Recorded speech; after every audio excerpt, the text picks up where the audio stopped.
Happy Thursday. Happy Thursday. I'm ready for another day for everyone to listen to me and tell me that my takes are better than Ashley's takes, Corey. So I'm excited about this beautiful Thursday on paper out. And I'm sitting here in beautiful, sunny Los Angeles.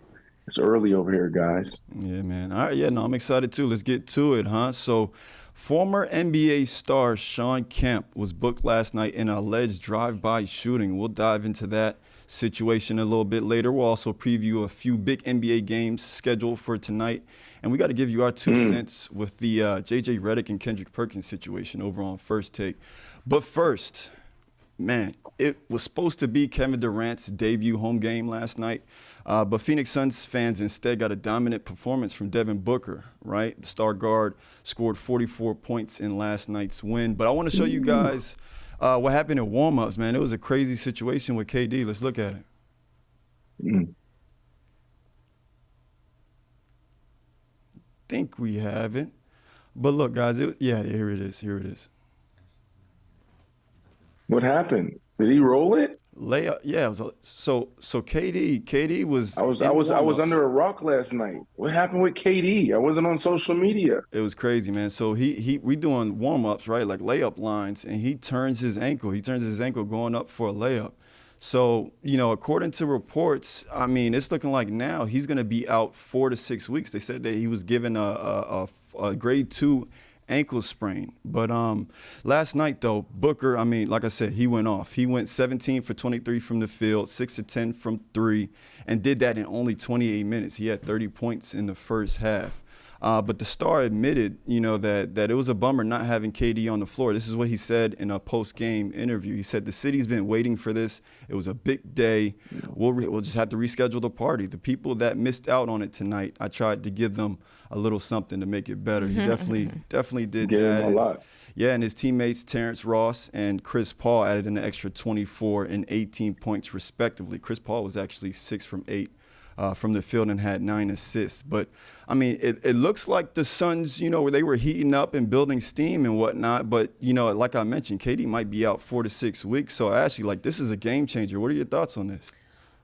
Yeah, I mean, listen, with Kevin Durant being out, obviously the Suns will be able to stay afloat. There's less than 20 games left in the regular season. We keep saying that, or we're kind of in the crunch.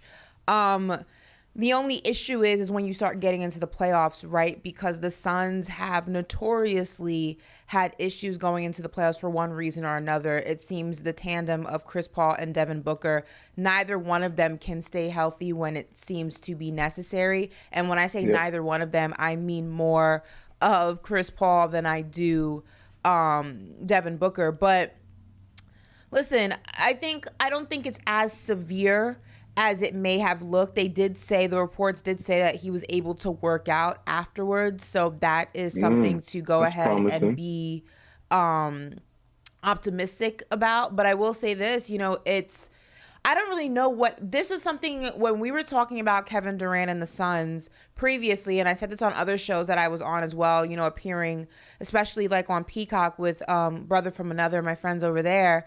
I said, the expectations for the Suns to be championship or bust, I even had this conversation with Brandon, was a little bit too, what's the word I'm looking for? A little bit jumping the gun here.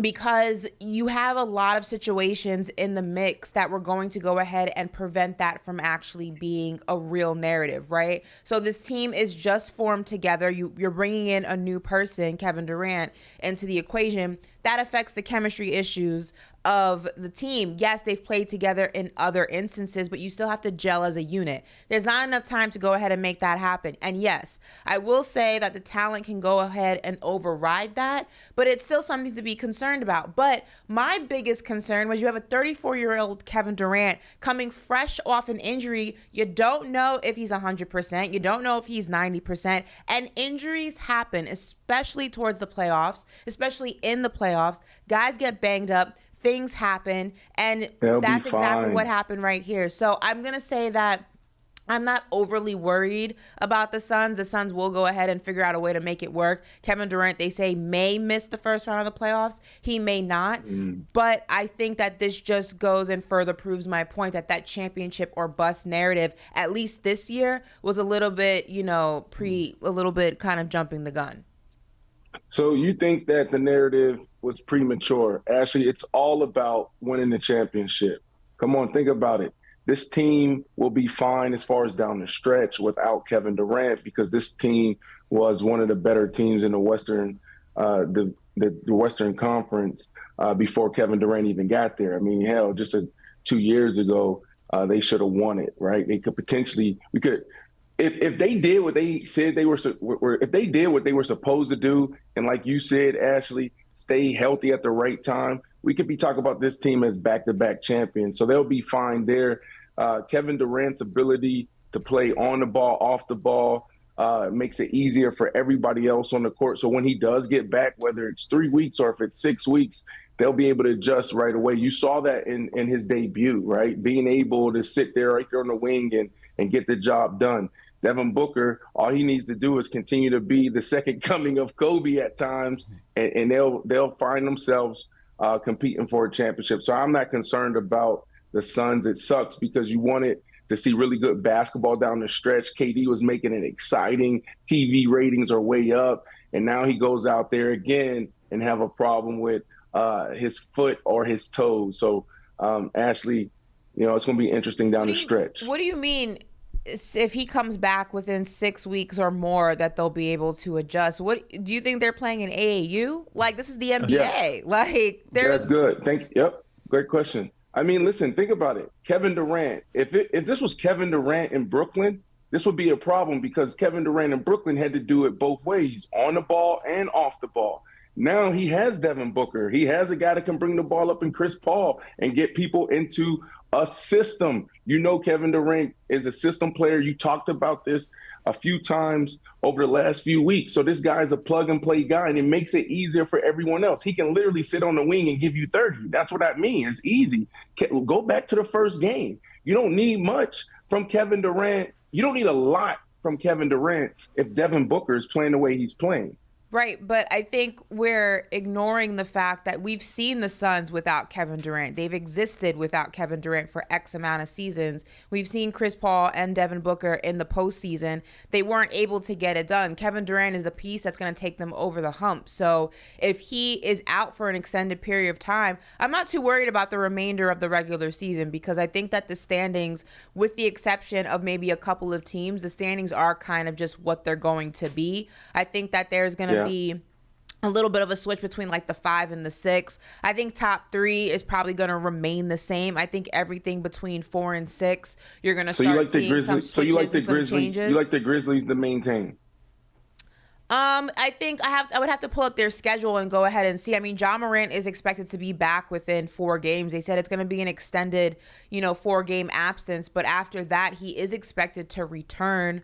Now his mindset when he does return, obviously media scrutiny and all that outside noise, the questions and things like that may go ahead and affect him. Hopefully it doesn't for the sake of the team, but it would be, ignorant on my behalf to go ahead and say that wouldn't be a very high possibility. The Grizzlies, though, are probably going to do everything in their power to protect him from that kind of scrutiny, especially this close into the postseason. But I would say for the most part, I mean, the situation with Ja Morant and the Grizzlies is a little bit different than just your normal switch and losing games down the stretch or winning games down the stretch. That's a little bit more of a dramatic situation. Yeah, but you're talking about your star player. But you're talking about your star player, damn near the face of the NBA, coming back out of a situation that is new to him, right?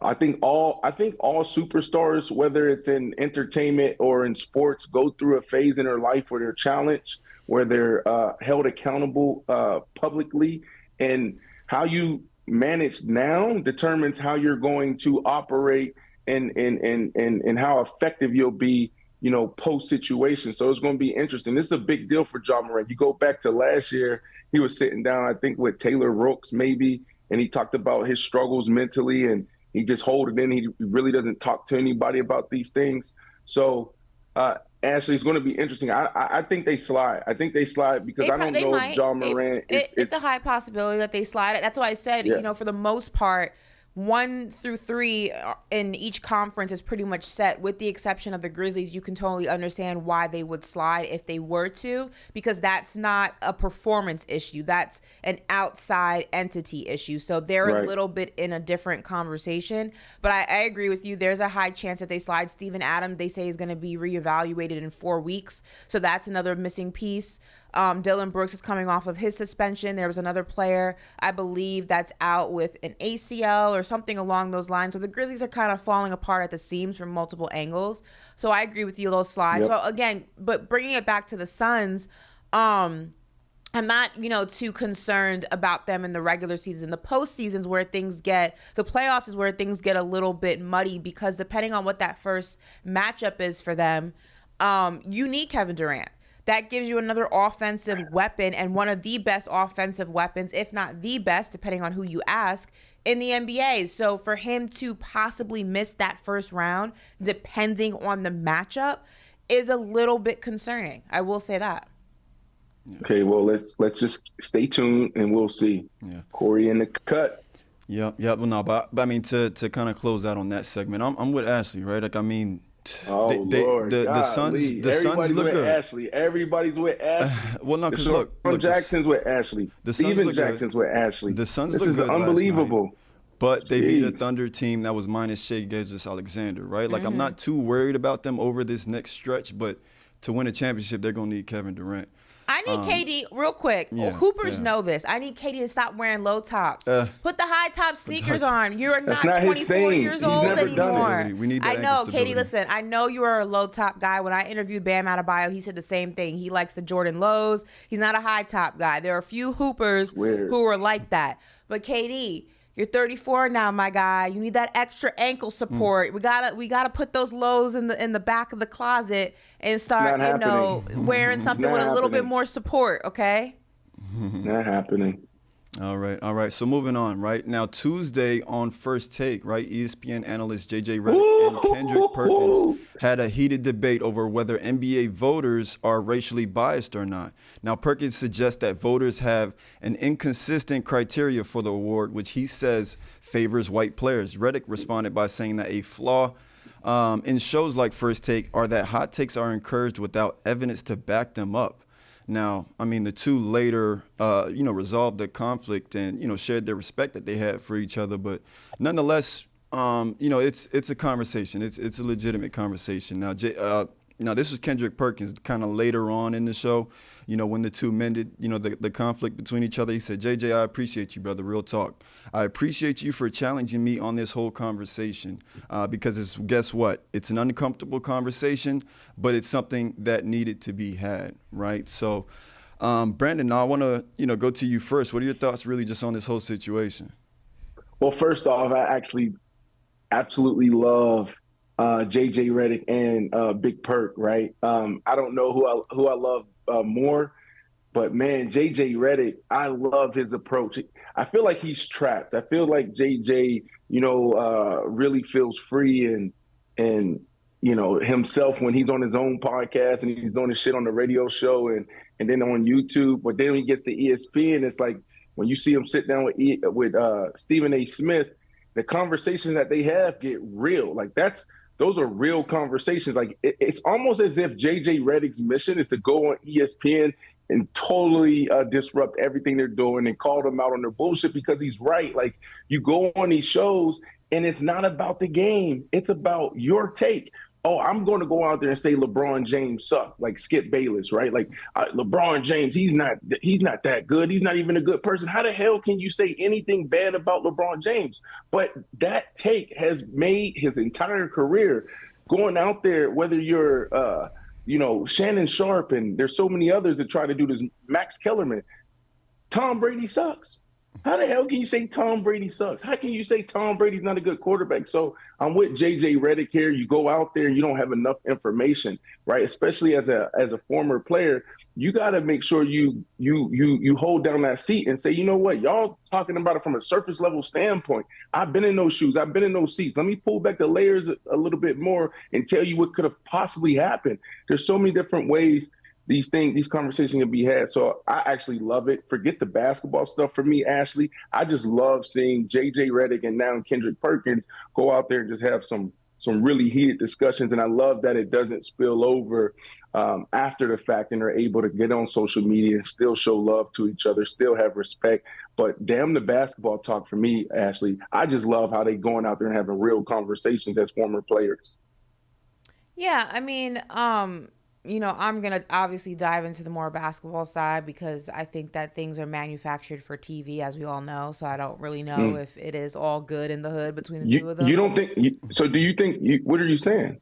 That I don't know if I don't know if it's all good and sunshine and rainbows and puppies with them. It could just be so that people stop talking about it. But that's neither here nor there. I'm not in the middle of that relationship, so that's not really my concern. But I will say that I think that both of them had points. I think that JJ has to realize racial biases do exist in everything in this world, whether you like to admit it or not. And they do exist in sports. I mean, we see it all the time when we talk about the different expectations or that moving goalpost, whether it's the NFL, whether it's the NBA, when it comes to black athletes and white athletes, when it comes to black head coaches and white head coaches. I mean, those are all racial bias. Those aren't, imagined. They're not manufactured. They're real. So I think that in that regard, Perk did have a point. Now, do I think that applies to the Jokic MVP debate? No, I think that Jokic is in the running and is leading in the MVP ladder because he's immensely deserving. I think last year you could make an argument for Embiid, but Embiid did miss a chunk of games. And the Nuggets, even though they were only in the 6th seed, because the West was was very top heavy last season. If we look at the numbers, and we're always talking about how numbers don't lie, they were only, I believe, 3.5 games back from the 3-seeded Philadelphia 76ers. Jokic carried that team to the playoffs. Now, did they win? No, but it is a regular season award. So with that said, you have to only look at the regular season. And I think Jokic deserved the award last year. Now, you can make an argument maybe for his first MVP and kind of be like, no. But this narrative that he's winning because he's white is just not true. Now, I do think that within the NBA, there are maybe racial bias when it comes to other things. I think that we expect certain guys to compete for championships, and we do give some other guys passes when it comes to not winning championships. I think that is very real. But I think that I think what Perk was trying to say, at least what I got underneath all of the mess, was that the biggest problem with the MVP award is the lack of true criteria. We talk about this with the NFL MVP award as well, Brandon. I mean, the criteria for that award changes from season to season. So it's very hard for the fans and even for some voters to really be able to figure out what MVP actually is. Is it an individual award or is it a team award? Because if it's an individual award, then bringing in team components is kind of contradictory to what the award is. And if it's a regular season award, then why is there so much emphasis on who makes the playoffs or who goes deep in the playoffs, who walks away with a championship, who doesn't? The criteria is messy. And I feel like that's all media though driven, right? Because everyone goes out there, whether it's, you or a JJ Redick or a Chris Broussard or a Nick Wright, and everybody gives their opinion on what the award should be, and they start putting their takes out there that further, validates JJ's whole his whole point is that, like, look, you got to be able to back it up with real stats. Like, so for me, it's like the football MVP discussion. The name should probably change, right? Because in the NFL, it's a quarterback-driven award. That's it. Offensive player award. We'll go to a running back or a wide receiver. Hell, you saw that in Justin Jefferson. But look, to me, I have J.J. Redick now evening out the score. Kendrick Perkins, the first time they had this conversation about 2 weeks ago, I feel like Big Perk won that. J.J. Redick went into his library, studied up, and came back with all these facts and all these numbers, and J.J. Redick evened it out. So I'm excited to see how this conversation plays out. But like, look at it. Like, over the last 30, 40 years, outside of Joker winning these back-to-back MVPs, you have two other white guys that's been able to hold up that trophy, and that's Steve Nash and that's Big Dirt. So, like, you know, I don't see Perk's argument here. You got to go back to 1986, 1985 to actually see another white guy. Yeah, Larry Bird that actually won this award. So, like I said, I don't think that it's a racial issue, and I think that right. You know, sometimes when you're unable to eloquently, express your point, sometimes things get lost in translation.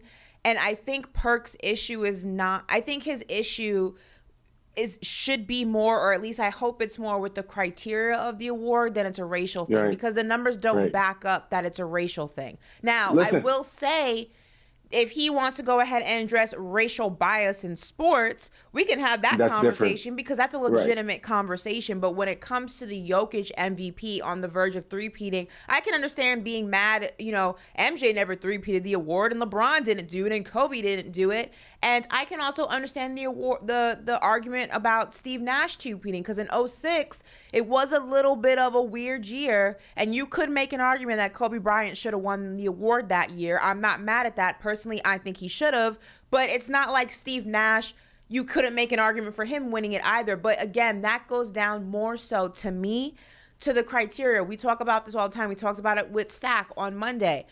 When Steph Curry and the Warriors were fluctuating between 7 and 9 in the Western Conference, Steph Curry was, you were able to vote for him for MVP, which, if you remember, a lot of the times that You're talking about last year? It was last year. Oh, when he went on that crazy run? When he went on that crazy run, he was dropping 50 points here, 45 points here, like holding down the fort. If you remember, that was the same. Now, Damian Lillard has had seasons like that, but the Trailblazers were never considered a winning team when it comes to that MVP criteria. Yeah, but that was so he was always though. excluded from it. But that's what I'm talking about, this moving goalpost of the criteria of the award. That's the bigger problem here. No, because I think to me, the NBA MVP award is the scoring award. That's what it is to me. You go back, and these guys that's won it over the last 20, 30 years are guys that were in the top 2, top 3 in scoring in the NBA, right? And now you can get a little edge if your team is winning, like you said, or if something else is happening. But for the other thing that you need to look at, Ashley, is something that we haven't seen. So we know we can look at someone scoring 30, 31 points, 33 points a game and say, oh, they're having an outstanding season. But when you have like the Russell Westbrooks of the world that stand up and do something that you've never seen, 30, a triple-double every single night, now you get hoisted in that conversation. So when you look at some of these guys that may be outliers to some, like Joker, like, that's a big deal. Even what you said, Steph Curry, like, you got to think they were they were trash. I still say it. They were trash. And then he went on that crazy run. It was like 20, 25 games where it was like 30, 40, 40. But Dame's had seasons 38. Like that, and he was the justification for not giving him the MVP award. Dame had one season where it was just crazy, like something that we've never seen before. That was. What do you mean? Does he give you like some electric nights? Absolutely, electric seasons. But I'm saying I don't think Dame had, outside of that 1 year, I don't think, which was like 4 years ago, I don't think Dame has had a moment like Russell Westbrook or a moment like Steph Curry. When CJ McCollum was on that Trailblazers team and Damian was maybe, I want to say the Trailblazers were either the 6th or 7th seed in the Western Conference. I'm forgetting the year right now. The justification for not giving him the award was because the Trailblazers, by this criteria, this imaginary criteria, they weren't a winning team. But Steph Curry does the same thing essentially last year, and all of a sudden, or the year before last, and all of a sudden he's in the MVP conversation. No, that was different. No, that was different. How is it different? And so you cannot compare what Steph Curry did during that run to Dame Lillard's year. You can't do that. He hasn't. Dame Lillard was just dropping buckets. I mean, Steph was like, it was how he was doing it. It was that's what we're missing. It was how he was doing it, and given the environment, how he took his team from the bottom of the barrel to damn near back in the playoffs like that. It's like, damn, he revitalized the Warriors. They weren't in the playoffs. They were barely in the play-in. I know, that's what I'm saying. He thrusted himself in that conversation because they start winning, they start moving up, and that's literally. That's exactly my point. Is when Steph Curry does it, it's now, he's in the MVP conversation. But Damian Lillard has done that with the Portland Trailblazers, and the justification has been he hasn't been on a winning team in the West, so you can't get my only point is not to compare Steph and Dame. It's to compare the moving goalpost of the criteria of the MVP award. And once you truly cement the criteria of the award, if the player does not meet that criteria, he is not eligible. But once the criteria is fluid and it's season to season, like JJ has admitted that it is, they vote per season. They don't look at an overall criteria. It invites these type of conversations because then it chooses, then it can just turn into a big popularity contest. Exactly. Not saying that that's why Jokic is winning it. I think he is the most deserving MVP candidate that is. I think the biggest argument you can make against him is Giannis, but other than that, it's between the two of them. But I just think that the criteria is the issue, not the race. It's easy. It should be easy and simple. MVP, most valuable player. You take this player, you put him on another team. What is he going to do? You take this player out of a situation. What is he going to do? Shit's simple. Right, look over but is on it the on a football winning side. team? A running back goes for over 2,000 yards. It's only happened 7 times in the history of our game. That is the MVP. That is the hardest feat in football. Why would a quarterback win? It's the same thing in basketball. If you're seeing a guy that's like just literally, we know when guys go on these hot streaks. We know when it's like, oh, this dude, heat check, he's hot. We know that. It's simple in the NBA. Everybody's just making it too confusing and too robust of a conversation. But like, that's too general though, because if you say if you take that person off of their team and they are still winning, okay, does that mean that, I mean, if you pull somebody off, they're not the MVP. No, but I'm saying if you pull a player off of a number 9 seed, right, and he's dropping crazy stat lines, and that number 9 seed's probably like a 13 seed, right? But they're not a winning team, so where's the line? Mm-hmm. Look, I agree with Brandon that it's simple, but y'all hear me out. Like I feel like this could be a simple solution. There should be minimum, criteria, again, a criteria, but an established one, a set one.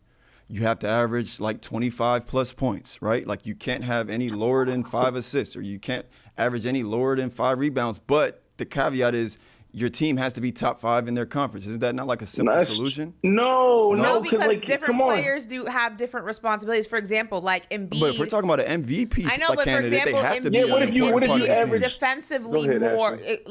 Embiid is defensively more important to his team, but the Nuggets don't require Jokic to play defense like that. So why is that a knock against him? That's the construct of his team. I'm talking about players who will be like able to be on the ballot. Like that's what puts you on the ballot. You just have to meet those minimum criteria. You can't because from what happens when you have that outlier season, determined. Corey? You said what happens when you have the outlier season? Let's say a dude, say Ben Simmons, hypothetical right here. Ben Simmons next year. Boom, Ben Simmons is back. He's averaging 8 points a game, but now he's averaging 12 assists a game. He's averaging 15 rebounds a game. His team is, top 3 in, their conference. What do you do? That's a legend. That'll be a legendary run. That's something that could potentially be an outlier. Yeah. Well, then maybe the. But he doesn't make it. But he doesn't make it because he's not averaging 25 points. Well, yeah, exactly. So like I just mentioned, then maybe it's 3 of the 4 requirements. Like I don't know. Like I said, just to take the bias out of all of this, I feel like there should be set requirements. I don't think there is this narrative that there's like this bias when it comes. Jokic is the MVP, and that he's the MVP based on productivity, based on stats. It's not everyone, conspiring together like, oh, we're going to make sure Jokic wins it because Jokic, we got to go ahead and make sure we keep the European fans happy. No, like you can make that argument if, say, if you rounded them all up and Jokic is bottom 5 of the top 5 of MVP candidates and all of a sudden he's the favorite, then you can look at it a little sideways and be like, Well, so that's not really but making sense. But Jokic has kept the Nuggets at number 1 the entire year. He has 35 triple doubles to his name. There is no competition for this. It is Jokic's award. So why do you have someone like Anthony Edwards come out and say Joel Embiid is his MVP? Like, because it's so objective. If you ask 100 people the same question, Correct. You're not going to get 100 of the same answers. But like JJ said, you can measure the MVP. Now, there are times when the MVP race is very tight, and then you have things that come into play, like who's the favorite, things like that. That 100% happens. When it's so close, it's like, well, I like Giannis more than I like Jokic, so he gets my vote. But in this situation, listen, Embiid's having a great season, but Jokic is having a great season. Like, it's pretty clear cut that it's Jokic's award to win or lose. Okay, Corey, what else we got, man? All right, we about to start sounding like JJ Redick and Perk. I know, right? All right, but let's move on, guys. So it was breaking news last night, right? So last night, former NBA player Shawn Kemp was arrested and booked into Pierce County Jail in Washington State after an alleged drive-by shooting. Now, that's according to county records. But in a statement by the Tacoma Police Department, officers had responded to reports of shots fired in an altercation between occupants in 2 vehicles, right? So it was alleged that the driver of one of the vehicles fired several rounds at the occupants of the other vehicle before the victim vehicle fled the area. Police say that, who at the time they only identified as a 53-year-old male, was taken into custody without incident and booked into a local jail. It was said a firearm was also recovered at the scene. So, I mean, guys, like, what are your initial reactions to this? I'll start with you, Ashley. I'm very confused. Like, I'm extremely confused. First of all, I know, we spoke about Ja Morant, his situation, and one of the things is like that has been repeated, and I think everyone could be in agreement on, is that, when you're young, you do stupid things, and sometimes those things are under a microscope, and sometimes they're not, and sometimes those things have dire consequences, and sometimes they don't. Ja Morant's 23 years old, and that's not saying that he shouldn't know better, but you also look at it and you're like, he doesn't. You give him a pass a little bit because he is so young. Not saying that what he's doing is correct. Let me make that very clear once again. But you also say when you're young, you make mistakes. 23 years old, you do stupid things. This is a grown man. Like, this is a grown ass man who has to be, he's got to be at least, 45 at this point? No, 52, 53. Okay, 52. He's in his 50s. Yeah. Why are you doing drive-by shootings allegedly in your 50s, sir? Like, that's not something that you can even begin to try to, make an argument with. He is a grown man. I think at 50, you're eligible for AARP. Like, what are you doing? Yeah, but listen, it's either Shawn Kemp's in the game, right? Like, he pushing big weight or something. Or so he's James St. Patrick? Is that what you're saying? Yeah, it's either that, right? Because we do know he struggled a little bit financially, and he maybe tried to recover by jumping in the game. I don't know. It's a wild story. It feels like it was just he lost his mind in road rage. That's what it feels like, and it happens. We see it all the time. Hopefully, he comes out of this, in a better situation, and we're not going to see Shawn Kemp sent behind bars, but man, this is terrible. I think this was just a lapse in judgment over a couple of minutes and something happened on the road. That's what I think happened. A lapse in judgment? Yeah, I mean, you see it all the time, Ashley. Think about it, road rage. All you got to do is turn on the TV, read the newspaper if they still sell newspapers. Like, it's in there all the time. We're seeing people with these classic Brandon, have you ever been cut off before? On the road? Absolutely. Have you gotten out of your car or drove past Boys in the Hood style and just unload the chopper on people? You the police? No, what I'm saying is that's no, not. I've never done that. But I've been hot before. But anything can happen. Like, why do you? That's what happens when you have a gun. When you have a gun, eventually you're going to use a gun, and it's not a bad thing. But like, man, you're sitting there, you don't have it all. You're having a bad day. Someone cut you off, and your gun's sitting right there. Right, this person's cursing you out. Hell, maybe your wife just filed for divorce. Who knows? Like, shit happens. I'm glad that nobody was hurt. Seriously hurt. I'm glad nobody was seriously hurt. I just can't even begin to find a justification for a 50-plus-year-old man firing off like he's in New Jack City. Like, you're old enough to know better. I'm sorry. Let's get more details. Like, I don't care if, like, someone cut him off, flipped him off, like, you know, scream out the window, "You suck." The Seattle Supersonics should never draft. Like, I don't care what they say. Take care of your mental. Take care of your mental. Shit happens. Corey from the cut. What else we got? Corey, real quick, we got a fan question. I'm sure Brandon would like this question. Is Ben Simmons' career over? Brandon, that's for you. Ben Simmons' career is still intact. It's a little shaky right now, a little wavy. You know, think of someone out there, high tide, they're in Hawaii, and they're trying to learn how to surf, and they're up, and the shit is shaky. It's real shaky. You go left, you go right. This could be the moment where it's like, boom, you finally stick it, and you just go. I think that the NBA or a coach needs to, not the NBA, but a coach, the right situation, they need to understand exactly what they have.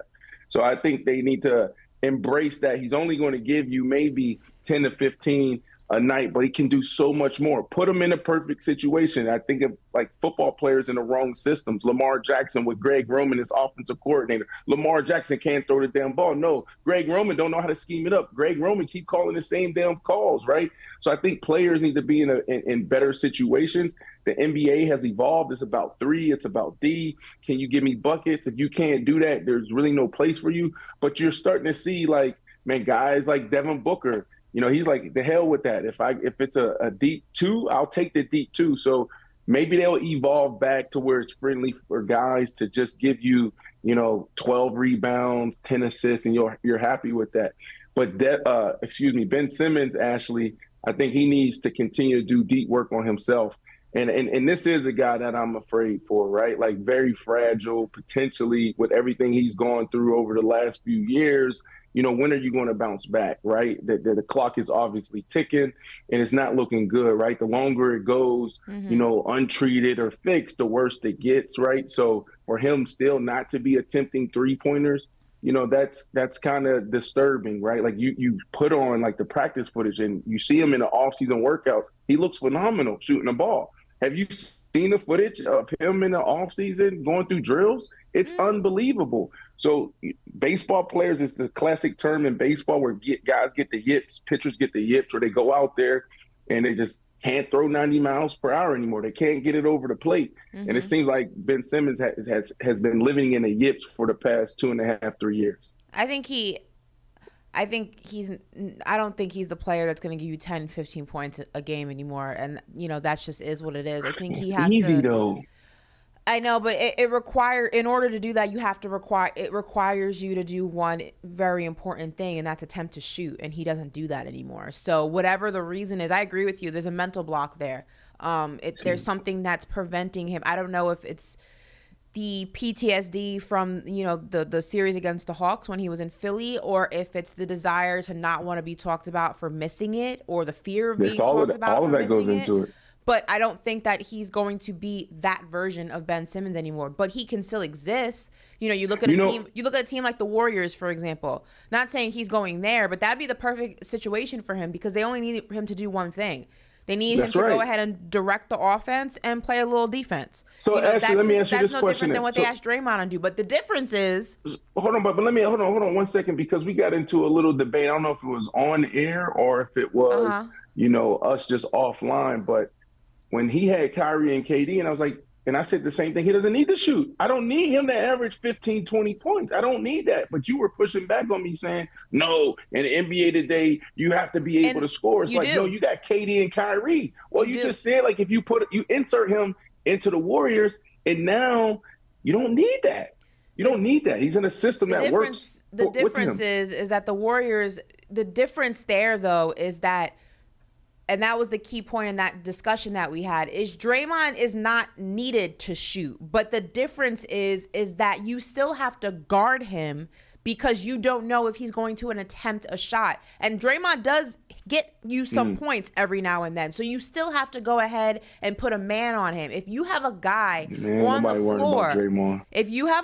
the floor, who does not even look at the basket, he becomes an offensive liability. You can't even mask that, because what's going to happen is what happened when they were in Brooklyn. You double team your best player on the court, whether that's Kyrie or Kevin Durant, and Simmons is left wide open because they know he's not going to take the shot. Shoot the ball. Shoot the ball. It's not going to happen. So one of your best offensive weapons is now double teamed, which then limits the offense. So he needs to go to a team like the Warriors, but a team that's not competitive to win a championship like the Warriors. A little bit more of a lower tier team that may be in a rebuilding phase, that's not trying to win a chip, because it's still an offensive liability because you're playing 4 on 5, essentially.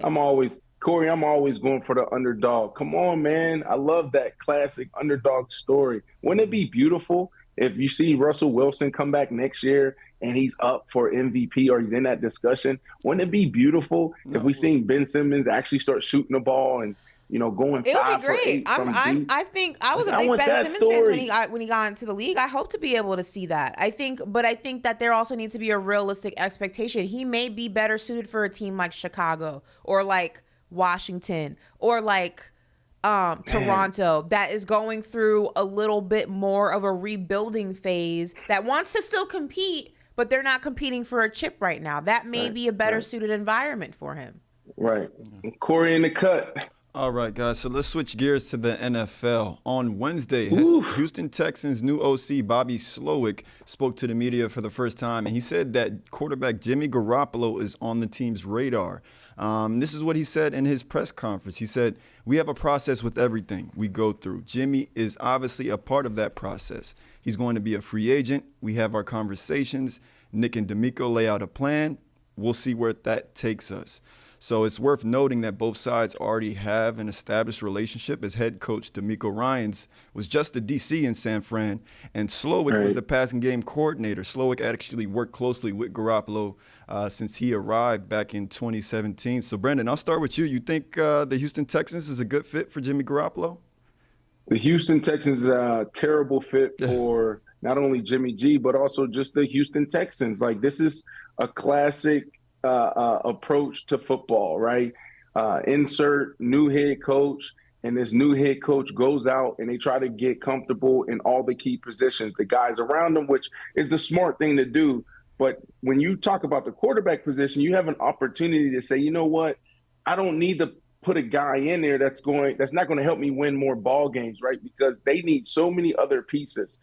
What they need is a quarterback that can come in and be the face of the franchise for the next 10 years. So I'm not going to hold this process up by going to go get Jimmy G to go get his brains beat in because they can't protect him, or he doesn't even have anyone to throw the ball to. So this is terrible for Jimmy G, because where we seen Jimmy G thrive is when he has guys around him, the coaches, players, everybody included. Go back to New England. He had some dogs out there at wide receiver. I know it was only a small sample size because he only played a handful of games and shut it down because of his non-throwing shoulder, which pissed a lot of people off in the organization, also in the locker room. But the same thing with the 49ers, right? Like, being able to mask some of his challenges, through the run game or through coaching or through Deebo Samuels being out there. So I don't like this for Jimmy G, Ashley.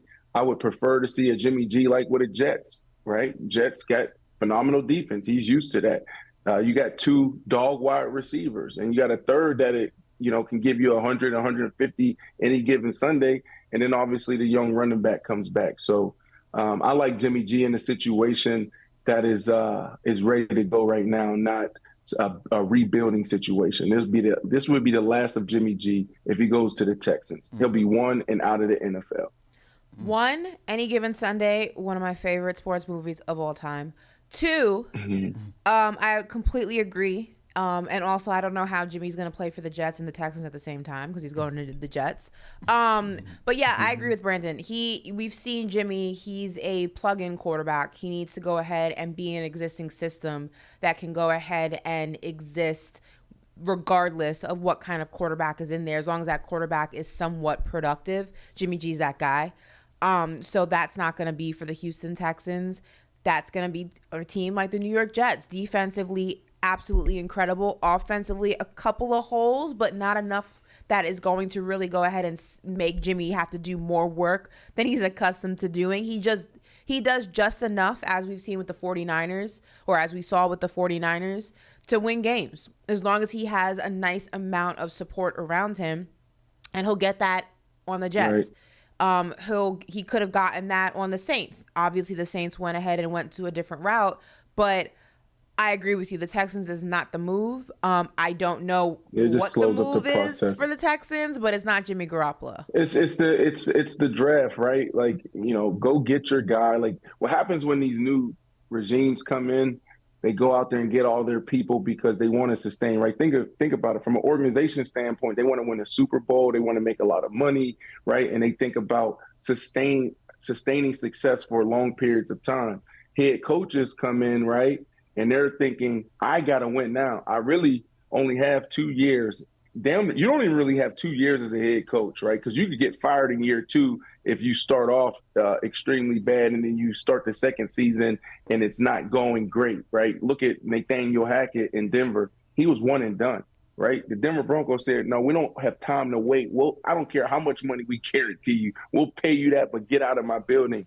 So you have these coaches that come in and they're just like, Jimmy G will at least be able to get us on the field in an efficient way, meaning like he knows the offense. He'll be able to be a coach on the field, get guys in place. So we'll at least be okay, can put something competitive out there. But, man, if you want to really win, you go out there, you get a Joe Burrow, you get a Justin Herbert. Think about those examples. You draft those guys and they get thrown out there right away. Justin Herbert, different story. I think Tyrod actually got his lungs punctured, right? And that's how he ended up getting in there. He didn't even know wasn't even ready. He said, shit, I wasn't even ready. So when you think about these two young men, you think about them going out there their first year and then having the keys to the franchise thereafter. So I think that's the best approach. Yeah. I hear you. All right, guys. So look. Yeah. That's Corey's thing. Yeah. Say it again, bro. Yeah. No. What we're gonna do is transition to a segment we call Bet. Does that mean when you do that? Does that mean I'll put you to sleep with my tape? No, was it too long-winded? Can we get in the chat? Was that too long-winded? No, you did. Am I putting you guys to sleep? No, not even, man. I think you did good. Okay. But yeah, no, look, we got our segment called Bet. So in this segment, we're actually going to preview a couple games that that stood out to us on the lineup for tonight. And actually what we're going to do is actually come up with a 4-leg parlay for you too for both of those games. Ooh. So what we're going to do is start first with Ashley's Knicks tonight. They're at Sacramento. 1 second. Let's do this. Can we do this, Corey? What's that? I want to go to Google. Mm-hmm. And I actually want to ask Ashley if she knows these key terms, like just the fundamentals of betting. Fundamentals of betting. Right? The fundamentals of betting. So I'm going to go betting, basic terms. Let's see how many she can get right. All right, here we go. So let me hit this. Yeah, a little trivia pop quiz. Are you ready, Ashley? No. I'm going to start easy, okay? What does the term cover mean? So this is FanDuel, right? So I'm on FanDuel.com. I know what it is, but I don't know if I'm going to explain it correctly. It means to meet the goal of what the bet was. There you go. I can't use the word the cover. Betting outcome. Yeah. The betting outcome on a point spread bet. For a favorite to cover, it must win by a number higher than the spread. Mm-hmm. An underdog can cover by losing by a number less than the spread or by winning the game outright. Very good. I got a few more for you. Ashley, do you know what the term parlay means? Yeah, it's a bet of multiple situations. So like ding ding ding ding ding ding ding. Yeah, okay. She's passing with flying colors. Right Ashley's been telling me this for months. Me and Ashley been talking about this show Paper Out for months. Hell, it feels like a damn year. And she's like, look, I love basketball and I can talk a little betting, but I don't bet. Like, leave me out of this. I'm not a gambler. Yeah. Like I play roulette though. Like, but I don't sports gamble. Well, look, you're a gambler then. I got to hold on. Okay, go ahead. She got some more questions. Okay. Under. Ashley, under. I got two more. So this one and another one. What does under mean? To take, it's the bet less than, I guess, the set one. So like, say if the bet is 20 points, the under is you're taking under 20. Okay, that's very good. The combined score of two teams is less than what the sports book set. Okay, last one. I'm gonna get you on this one. Oh God. All right. What's a pick'em? This is easy. Very, very, foundational term. Isn't it kind of? Isn't that like kind of like the equivalent of like a scratch off? You just kind of like generate a bunch of random picks, sort of, on like a. Isn't that what that is? A pick'em? You were trending in the right direction, Corey. She was trending in the right direction, but I feel like she got this one wrong. What is it? Pick'em is a game with no favor or underdog, right? Oh. The Knicks are playing against the Lakers. Like, they both suck, right? Like, pick'em. They got the That's Kings. what it is. They got the Kings Pick'em tonight. There's no favorite. The Knicks. Go, Corey. All right, let's go. All right, so yeah, no, that's going to be our first game, though, right? The Knicks versus the Kings. Now, over the last 10 games, the Knicks have scored 122.4 points and have a record of 9-1. They're traveling out west to face the Kings, who are actually second in the West, and they have won 7 out of their last 10 games. So I already got Ashley's 4-leg parlay, ready to go. She's just going to determine over or under, right? So right now, their combined total points line is at 239.5. Ashley, you got them going over or under? What's the total again? Sorry. 239.5. That would if I do the math real quick, yeah. each team would have to score 119 roughly. If you That's a lot of points. Down the middle, Ashley. I'm taking the under. Under, you gonna go under? Sure. Yeah. Very good. That's a whole lot of points. So we got under, and well, this one's easy. Money line was a term that you forgot, Brandon, and that's easy. You just picked the winner of the game. So who you got money line, Knicks or Kings? Obviously the Knicks. Come on, now. Don't ask me dumb Knicks. questions. Got the Knicks. Don't ask me dumb questions. I may be going to the game tonight, Ashley. Are you jealous? You're going to the Kings game? Yeah, one of my friends have a private plane, so I was coming in last night on United, flying exit row, 5 hours and 50 minutes from New York. Jeez. And so I get a text halfway through. It's like, hey, you want to go to the Kings game tomorrow? PJ takes off from Orange County. So I may be there at this game. Right, and I'll be able to tell you if your Knicks really have a chance. But anyways, you can pick the money line. Just wanted to share that with you. No, it should be a good game. All right, so we got Julius Randle. His point line right now is at 28.5. You got him going over or under? Over. Over. We got Over, Randle wow. over. Yeah. Sabonis, right now his rebound line is at 11.5. You got him going over or under? Under. Under for Sabonis. All right, guys. Well, that's your 4-leg parlay. Let's see if Ashley hits.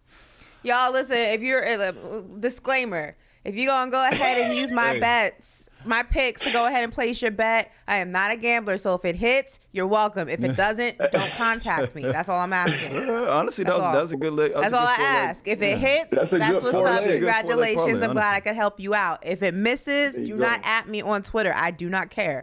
Okay? You knew what it was when you signed up. Listen, I may go do it. So anybody else that want to ride with Ashley, go to FanDuel Sportsbook.com and participate, or you can download the app.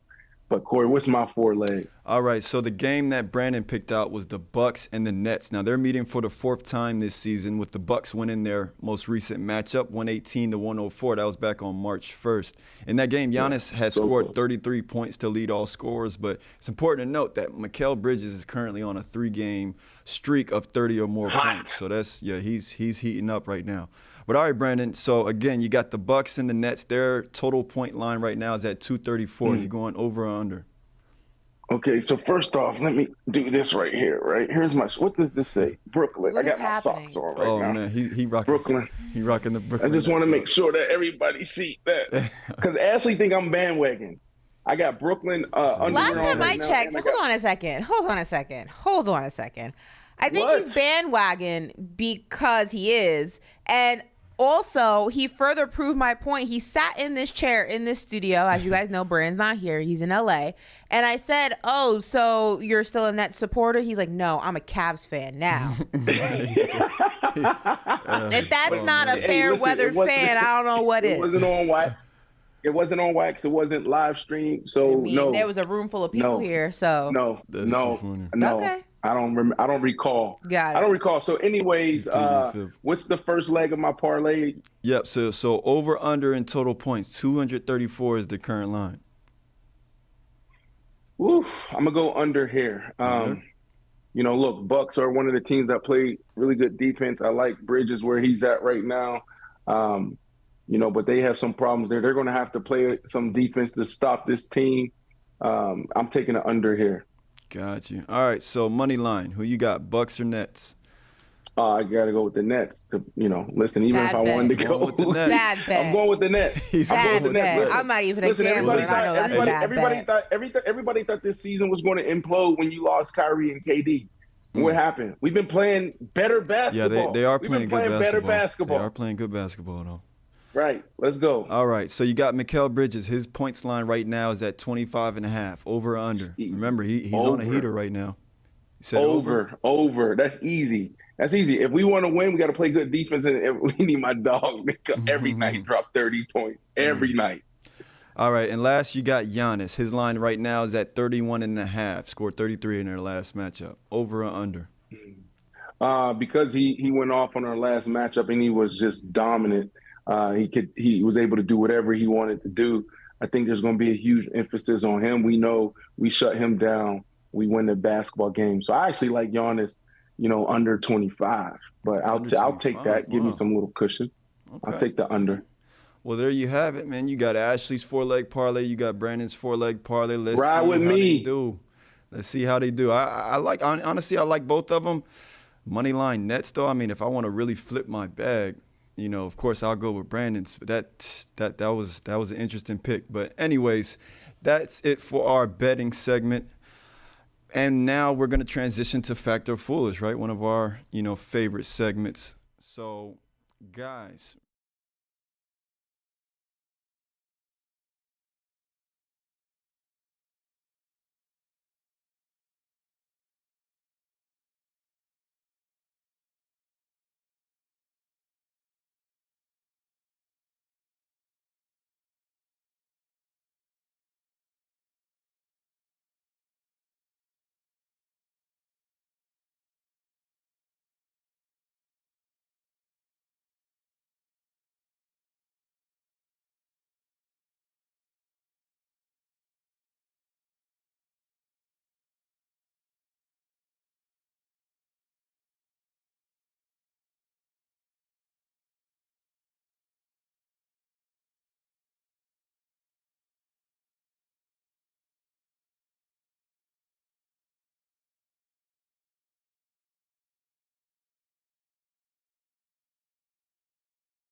So we're back with our Fact or Foolish segment. So if you remember in this segment, I'm just going to read you guys a statement. You guys to determine whether it's fact or foolish, but remember you got to explain why. So for our first statement, the Colts will trade for the number 1 pick and draft C.J. Stroud. Brandon, I'll start with you. Fact or foolish? Listen, I'm going to go fact here. They have to get this done. Chris Ballard, great general manager, one of the best general managers in all of football. He's had some bad luck. Remember when he came in, he had Andrew Luck. He came in, implemented a run game. They had a top 5 defense, but Andrew Luck retired. So now they had to go out there with Jacoby Brissett. They were able to put out a decent year. They were competitive, but then they transitioned to Carson Wentz. Carson Wentz wasn't the guy. No, excuse me, Phillip Rivers. They thought Phillip Rivers, they can get it done with Phillip Rivers, and they thought he was going to have a couple years with them. Then he retires after the first year, 11-5. They were so close. Phillip Rivers had a really good year. Then you had Carson Wentz. Frank really thought he can get to Carson Wentz. That didn't go well, right? They moved on from him. So if they want to actually be not only a competitive team, because they've been super competitive over the last couple years, Ashley, but if they want to be a contender, they got to get this right at the quarterback position. Yeah, I agree completely. Me. To keep it short and sweet, we know you can't win in the NFL without a franchise quarterback. I think that the Colts are long overdue for finding their next franchise quarterback. Like Brandon mentioned, the Andrew Luck situation did not pan out the way that they thought with his early retirement when walking away from the game. And they've kind of been just a carousel of quarterbacks ever since. So they need to find some stability there. You find stability there, your offense finds stability, your team finds stability. And that's really the only option they have at this point in the game. So I agree, fact. Next one, guys. Tyreek Hill and Jalen Waddle are the best wide receiver tandem in the NFL. Fact or foolish? Fact. I'm just giving it short and sweet. Fact. I'm going to go fact, but Ashley, it's not that clear cut, right? Because you also have A.J. Brown and Devontae Smith sitting over there in Philly, and you look at the numbers, it's close, right? Waddle and Tyreek Hill, 3,000 yards combined through the air, give or take a few, 15, 16 touchdowns between the two. Out of this world. And I mean, their catch, their yards per catch was probably 15 yards. It was unbelievable. And you had almost 200 receptions. And then you go over to Philly, those two guys combined for almost 170 receptions, 2,700 yards, 18 touchdowns. And there was big play after big play after big play. So the answer is fact. Ashley's right. But I wanted to give you guys a little bit more numbers there because it's close. And next year you can see a big change. Like, this is going to be special. And then there's some other tandems out there that could push the pace as well. We'll see. Yep. All right, next one, guys. The NFL will eventually develop its own G League similar to the NBA. Fact or foolish? Foolish. I think that's what the XFL essentially is going to be. With the reemergence of that, The Rock and his ex-wife, Danny Garcia, they're taking that and they're really trying to turn it into something. I've always said that the NFL and the XFL should be a partnership, and that should be their farm league, essentially. That's the league that guys who may be injured go to kind of start rehabbing and getting back into game speed ready. That should be the league that guys go into when they don't want to go ahead and go the college route. They can go straight into the XFL for X amount of years and then be eligible to go into the NFL if, the productivity is there and teams like what they see. I think that should be the relationship. I don't think they need an additional league, like a G League, in between those two. The format, the foundation is right there. You just have to figure out how to make it work. Yeah. Listen, if you guys follow my little traveling journey this week, you see that I made a stop in New York yesterday. I was at the league office. So I know a couple people, and I know that they're looking at the XFL as that G League like Ashley talked about. They're super excited about this. I mean, you have a lot of NFL guys now running the XFL, but not in the way where it's like, oh, these are just ex-NFL people, but no, strategically planted in the XFL so they can make this work. They need to make this work, right? Because you have offensive linemen that are out there that may need an extra 2-3 years to develop. Like, these guys are getting thrown in there and they're getting their asses kicked because you're going against an Aaron Donald or a J.J. Watt in his prime or a Myles Garrett. Like, think about some of these guys that these young offensive linemen are going against, and then we're just throwing them to the wayside. That's why you'll see a lot of these offensive linemen, if you really look at their journey and their career, the first 4 or 5 years, they were like practice squad guys, right? But when you start seeing these guys year 10, year 11, if you pull back the layers a little bit, you'll see that these guys' journey was one of development. Same thing at the quarterback position. Look at, A.J. McCarron. Like, A.J. McCarron, he's been a backup for some time, but, you need that guy to go out there and get reps, because if a Dak Prescott snap his ankle like he did, then you throw a guy in there and it's like, man, can we put out a great product, right? That's what it's about at the end of the day. The NFL want to put out a great product. How do you maintain a great product? By making sure that the development areas around your product is thriving, and they need this to work. So I'm with Ashley here. Foolish, they already have it. All right, guys, let's move on to the NBA. The Pelicans aren't a playoff team without Zion Williamson. Fact or foolish? It's foolish, but they're not a overly competitive playoff team without Zion. I mean, we talk about this. We saw a little bit of a glimpse of what they were able to do last season. Now, mind you, earlier in this year, they were top 4 in the West. They now have dropped to 10. So they are technically a play-in team. They're not a playoff team right now. So some can say this is fact. Now, will they be able to go ahead and slide up a little bit? I believe so. I still think they're going to be in the play-in, not the playoffs. So I'm going to go ahead and say that this is fact/foolish. I don't think, depending on the matchup, they get out of the first round. You can't do that. She can't do that. Why? Corey. Because right now they're not a playoff team. Or foolish. I mean, right now they're not a playoff team. They're a play-in team. So is it fact or foolish? I'll say foolish. I think that they need Zion to take them. I'll say fact. I think that they need Zion to take them over the hump. I think that last year they showed a lot of signs of life and things like that, and that was great. But we all were in agreement that Zion was the missing piece. And if they had Zion, things would have been different. Right now, they're a play-in team. The fact that they slid down so drastically and egregiously in the standings is problematic. They had a great game last night. CJ McCollum put on a show against the Dallas Mavericks. 16 straight points from him. But it's just not going to be enough without Zion. So I'm going to go and say fact for sure. Okay. Foolish. They can definitely make the playoffs without Zion. But like Ashley said earlier, it's going to be a struggle to get past the first round. So foolish for me. Yeah. All right.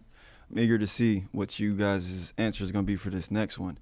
Bronny James is NBA ready right now. Foolish. What you think? Fact. Fact. Okay. Fact. With the hot Bronny take. Bronny James is actually, you can't tell me that Bronny James can't play in the NBA today and at least I just be told like you that. Someone's it's foolish. Someone's 9th man, 10th man right now. That's just it's an easy question. You're watching him play against high schoolers. Come on, you see some of these other guys getting these 2-day contracts and look, they're sitting on the bench. Come on, Bronny, the question wasn't, Corey didn't ask, can he play in the NBA and thrive? He said, can he be in the NBA? Yo, Bronny got a shot. Any of us could be in the NBA right now. Are we going to be productive? Bronny is a dog. His basketball IQ is probably higher than half of the NBA right now. I actually think this is fact, Corey. Now, could he come in and compete right away? That's a different Then he's not topic. NBA ready. NBA ready means Yes, he is. No, it's not. NBA ready means that you can come into the league and compete right away. If he can come into the league and just exist on the floor, that's not NBA ready. He's playing against high schoolers. He's extremely talented, but he needs a year of development at a university. So he can't be the 10th man on the bench? He needs a year of development at a university. We've seen this story before. We've seen this with the Ball brothers. We've seen this with a few other guys. You don't underestimate what a year at a university, especially a top-tier program in the country, can do for the development of a player. He's extremely talented and gifted, but he's playing against high schoolers, not NBA guys. There's an argument, Ashley, that you could sit on the end of an NBA bench and that could be all the development you need because you're seeing it if you're not playing. And day out. And you're practicing, though. You're practicing against the best. You can't practice. You cannot simulate what happens That's like me in going an out there and practice against Champ Bailey. Not playing the game. No. But going out there every single day my rookie year and practice against the best corner in the NFL, Champ Bailey. That made me better. You cannot, Brandon, but you didn't come out of high school. You had years of development at a college program. It felt like it because Chad Bailey had straps on. You cannot simulate the intensity and the physicality of an NBA game in practice. It's easier. Like you came out of college and you had that as a rookie. That's not the same thing. So let me ask you this. Do you like Bronny's shot? And we can move on after. Do you like Bronny's shot? I actually, if you ask me which brother is better, I think Bryce is the better ball player out of the let's two move overall. On. Yeah. And LeBron has said it. He said that Bronny is good, but Bryce is going to be a problem. And if you watch the two of them play, Bryce is going to be a problem. Bronny is good. Bronny is good, but Bryce is going to be a problem. LeBron is starting to sound like LeVar Ball. That's what's happening. Channeling his right inner here. LeVar No, Ball but right if you now. if you But watch he gotta be if careful. you watch the Because you're two of putting a them, you target- can clearly see which brother. He's putting a target on their back. Like, he can't do that. Bronny goes out there his last game and he gives you 10 points, right? And he's not even the best on the court that night. So LeBron has to be careful here. Yeah. All right. Well, let's see what Brandon's response is to this next one. NBA players dress better than NFL players. Fact or foolish? You want me to go first, Ashley? You want me to tell you the truth? He teach want you me to up go? first. Go ahead. NBA players dress better than NFL players. That's foolish. NBA players, listen, they have more money. They invest more money into their clothes. They're buying things off the rack. NBA players have stylists. NBA players are purchasing things and wearing things off the runway. But if you look at the Stephon Diggs of the world, even the King Henrys of the world, Jamal Adams of the world, DK Metcalf's getting into it, Elijah Moore. There's so many other guys I can mention. Yo, they do this. Like, it's just like effortless. You know what I mean? It's just swagger. Like, NFL players got more swagger because we're used to this. You got to think about in practice, we're putting on like clothes. Like, guys put the sweet rag on their head. They might have a longer towel or a shorter towel, how they wear their socks, how they tape their ankles. Like, we've always had better swagger because we've had to, going back in the day, and just how we prepare for practice or for game time. Like, we got more to do. We have more reps, Ashley. Great points. Foolish. The answer is fact, and I'll tell you why. There's a few reasons why. One, the NBA is much more of an international game, right? So you have players from countries or capitals of those countries that are known for fashion. You talk about European guys. A lot of those fashion trends start over there first. Also, physically speaking, NBA players are more well suited for high fashion gear because they're tall, they're slim. A lot of European cuts, as you know, Brandon, are cut just like that because they're cut for models on the runway. So the cuts are different. NBA players also, in comparison to NFL players, let's speak on that. We'll flip it. NFL players, when outside of maybe a wide receiver or a quarterback, you mentioned Stephon Diggs, great dresser. You mentioned DK Metcalf, also a great dresser. But for the most part, their body built is not conducive for high fashion wear. A lot of those guys are big, they're bulky, they're extremely muscular, and high fashion outside of brands like Fear of God and things that are more streetwear athleisure based that doesn't really have to do with a body build type. A lot of brands like Versace, Balenciaga, Bottega, Chanel, Dior, they're meant for slim, tall figures. That's why a lot of that stuff does not look good on NFL players. The answer is NBA. It's just the way that the fashion world is designed. I want to do this because, like, Ashley's totally wrong about this whole body type thing. You stop body shaming. I'm not body shaming. It's just the way of the stop fashion body industry. Shaming. And then if you go to the NFL, I'm going to name a few guys that's built and they put it on. They look phenomenal, right? Like Frank Clark, he's a semi-built guy. Like, he's like Frank Clark, he puts it on. Yeah, you even have Big Lawrence for the Giants. Hold on, let me look at my list again. Who else do you have here? We have a different expectation Quentin for Jefferson, what dressing well Quentin looks Jefferson. like. Yeah. Who? Quentin Jefferson, defensive lineman. Come on. Let me also go to is it Laramie Tunsil, left tackle for the Texans? Are you talking about dressing well for Laramie Tunsil can dress. Are you talking about dressing well for their type or dress? Are we talking fashion? Because last time I checked, I have never seen Laramie. I haven't seen Tunsil and Bottega. Mercedes Lewis, 280 Lewis pounds. is tall. He's tall. He's long. But he's thick. But he's not bulky enough to where those clothes won't fit him. He has to get them tailored, but he has height on him. This is no different than a Travis Kelce. He has height on him. Hey, big boys is in. Big boy swag. Okay. Come on next. now. Y'all know y'all. I'm not about to do this. You know, y'all ladies, like big dudes are in right now. Come on now. Big, little bit of belly. Who said that? Got a little, they smell good. Ashley, am I right? I can't. That's not my type, but I don't knock it if you like it. Go ahead. Well, so we're going to stay in the fashion world for this next one, though. So athletes will become the face of high-end fashion brands over models. Fact or foolish? I'm gonna go fact here, Ashley. I'm gonna go because of what we just talked about. It's so dynamic, right? And you got to also think about this. These tunnel walks that was created in football. Actually, football players was the first to do this. I'm telling you, we've been doing this. You go back in the day to Deion Sanders. They started going another rant here, but it just hit me. Deion Sanders. Think about those guys. What we were doing in suits. We got basketball players that we gave them their style, their swagger. But anyways, that tunnel walk, whether in the NBA arena or the NFL stadium, that's like the new runway. Like brands are putting it on it. Lanvon's coming out, Givenchy, and however Ashley said, a Bottega. So it's already happened. The NFL players, NBA players, soccer players are the new fashion models, 100%. We're the tastemakers. What athlete is the face of Givenchy? Well, I'm just seeing Stephon Diggs getting the bag over there. Stephon Diggs He's not in Pat the face of He's Givenchy. in Pat E right now. He's in Pat E doing all kinds of photo shoots and stuff. But he's not he's not the face of that brand, though. He wears it. He's invited to the fashion shows. So who's the faces of these brands? Like for example, are selling more of this stuff than a model. Like Louis Vuitton is Zendaya, but she's built like a model, and Pharrell just became the creative director of Louis. Last time I checked, it's not LeBron James. Like I don't.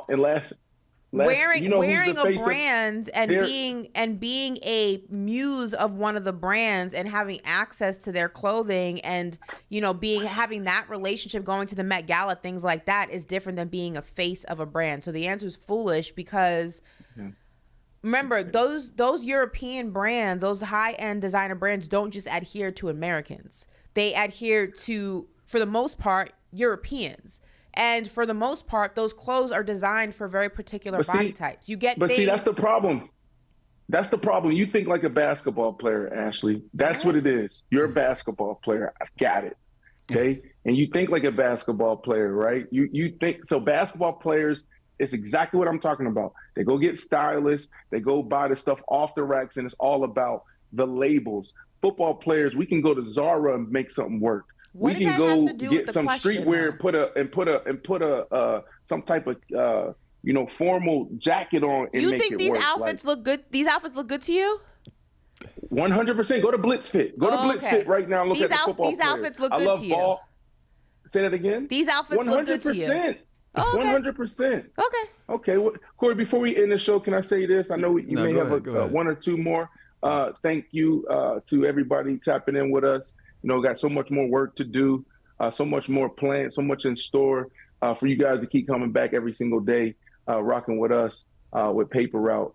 Means a lot. We're going to continue to come back. So make sure you subscribe. They say 70% of the people who are watching this episode aren't even subscribers. So not only subscribe to us, but subscribe to all your favorite YouTubers. Ashley, you're a YouTuber now. How does that feel, Ashley? I'm going to keep picking on you. You paid all that money to go to school to become a YouTuber. I'm not a YouTuber, but we'll go ahead. I'm not a YouTuber. Well, all right, Corey, what else we got, man? That's it, man. That's a wrap. That's a wrap for the show. That's all we got for the people. What we got for the people, we got Monday. We got a special episode dropping at noon. And to follow that, Paper Route, myself, Ashley, Nicole, Moss, and we'll let you guys know over the weekend who's going to be our special guest. See you guys Monday. Peace.